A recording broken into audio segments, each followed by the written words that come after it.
ஒரு கொடூரமான மான்ஸ்டர் வாழ்ந்துட்டு இருக்க ஊர் அது. அந்த பயங்கரமான மிருகத்துக்கிட்ட இருந்து தன்னோட பெத்த பிள்ளைங்களை எப்படியாவது காப்பாற்றணும்னு ஒரு அப்பா போராடுறாரு. பிள்ளைங்க 2 பேரையும் பத்திரமா கார்ல உட்கார வச்சுட்டு கையில ஒரு கோராயை தூக்கிட்டு அந்த மான்ஸ்டரை வெறி கொண்டு தேடுறாரு. ஆனா கொடுமை என்னன்னா, அவர் தேடுற அந்த மிருகம் அவர் பின்னாடியே ஒரு இரும்பு கம்பி மேல பதுங்கி நின்னுக்கிட்டு இருக்கு. அப்பா நடக்கிற காலடி சத்தத்தை வச்சு அவர் இருக்கிற இடத்த கரெக்டா கெஸ் பண்ணுது அந்த மான்ஸ்டர். அப்பா அதை வெட்டுறதுக்குள்ள சட்டுன்னு அவர் அடிச்சு தூக்கி வீசிடுது. கண்ணு முன்னாடியே அப்பா அடிபட்டு ரத்த வெள்ளத்துல விழுந்ததை பார்த்த உடனே கார்ல இருந்த பையன் கதறி அழுகிறான். இந்த சத்தத்தை கேட்ட உடனே மான்ஸ்டர் அப்பாவை விட்டுட்டு நேரா கார்ல இருக்கிற பிள்ளைங்களை நோக்கி பாயுது. ஏன்னா இந்த மான்ஸ்டருக்கு கண்ணு தெரியாது, ஆனா காது கேட்கிற திறன் அசாத்தியமானது. சத்தத்தை வச்சு மட்டும்தான் அது இறைய வேட்டையாடும். அந்த மான்ஸ்டர் காரை நெருங்க கார்ல இருக்கிற காது கேட்காத அக்காவுக்கு ஒரு பெரிய ஆபத்து வருது. அவங்க காதுல மாட்டிருக்க ஹியரிங் டிவைஸ் மான்ஸ்டரோட அலைவரிசை காரணமா பயங்கர சத்தம் போட ஆரம்பிக்குது. அந்த அடல் சத்தத்தை தாங்க முடியாம அக்கா அவசரப்பட்டு அந்த டிவைஸ ஆஃப் பண்ணிடுறா. ஆனா அவ செஞ்சது ஒரு மரண தப்பு. ஏன்னா அந்த டிவைஸ்ல இருந்து வந்த சத்தத்தால தான் அந்த மான்ஸ்டர் கார் பக்கத்துல வராம தள்ளி நின்னுச்சு. அதை ஆஃப் பண்ண அடுத்த செகண்ட் மான்ஸ்டர் ஆக்ரோஷமா காரை போட்டு அடிச்சு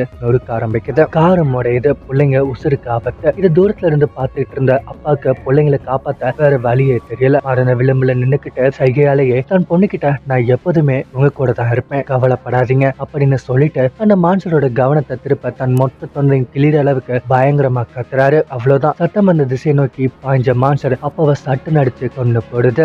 அப்பா பிள்ளைங்களுக்காக தன் உசிரையை தியாகம் பண்ணிட்டாரு. இந்த கேப்பை பயன்படுத்தி என் காரோட ஹேண்ட்பேக்கை ரிலீஸ் பண்ணி காரை மூவ் பண்றான். இதை தூரத்துல இருந்து பதட்டத்தோட பார்த்துட்டு இருந்தா அவங்க அம்மாவும் ஓடி வந்து பிள்ளைங்களை கூட்டிட்டு பக்கத்துல இருக்கிற ஒரு வீட்டுக்குள்ள போய் ஒளிஞ்சுக்கிறாங்க. ஆனா டைம் ரொம்ப லேட் ஆகிடுச்சு. அந்த காரோட சத்தத்தை வச்சு மான்ஸ்டர் இவங்களை பின்தொடர்ந்து அந்த வீட்டு வாசலுக்கே வந்துடுது. இப்ப இவங்களுக்கு வந்த அடுத்த பெரிய தலைவலி என்ன தெரியுமா? அம்மா கையில ஒரு கை குழந்தை வேற இருக்கு. குழந்தைய அழுதுட்டா மொத்த குடும்பம் காலி. அதனால அம்மா சாமர்த்தியமா கை குழந்தைய பையன் கிட்ட கொடுத்து ஓரமா ஒரு ரூம்ல ஒளிஞ்சுக்க சொல்லிட்டு கையில ஒரு பெரிய துப்பாக்கியை தூக்கிட்டு மான்ஸ்டரோட சண்டை போட வெயிட் பண்றாங்க. வீட்டுக்குள்ள நுழைஞ்ச அந்த மிருகம் அந்த சத்தம் எழுப்பக்கூடிய சின்ன சின்ன டிவைஸ் ரேடியோ எல்லாத்தையும் தாடுமாறா அடிச்சு உடைக்குது.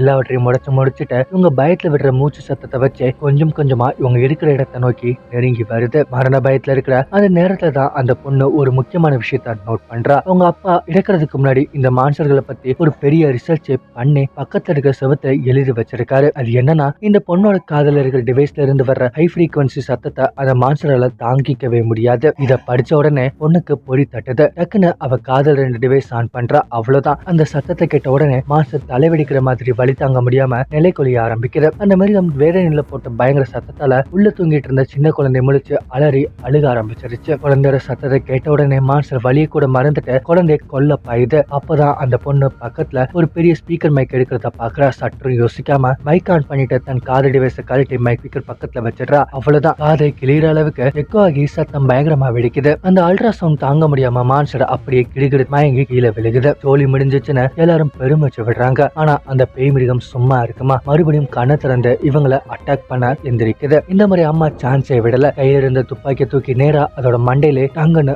ஒரு ஷூட் ஆட் அவுட். மான்ஸ்டரை சுட்டு தள்ளி அம்மா மரண மாஸ் காட்டுறாங்க. ஆனா கதை இதோட முடியல. இந்த துப்பாக்கி சத்தமும் அலறல் சத்தமும் கேட்டு அந்த ஏரியா சுத்து வட்டாரத்துல இருந்த இன்னும் நூற்றுக்கணக்கான மான்ஸ்டர்கள் இப்போ இவங்க வீட்டை நோக்கி வெறித்தனமா ஓடி வர ஆரம்பிச்சிருச்சு. இவங்க இதுல இருந்து எப்படி தப்பிக்க போறாங்க?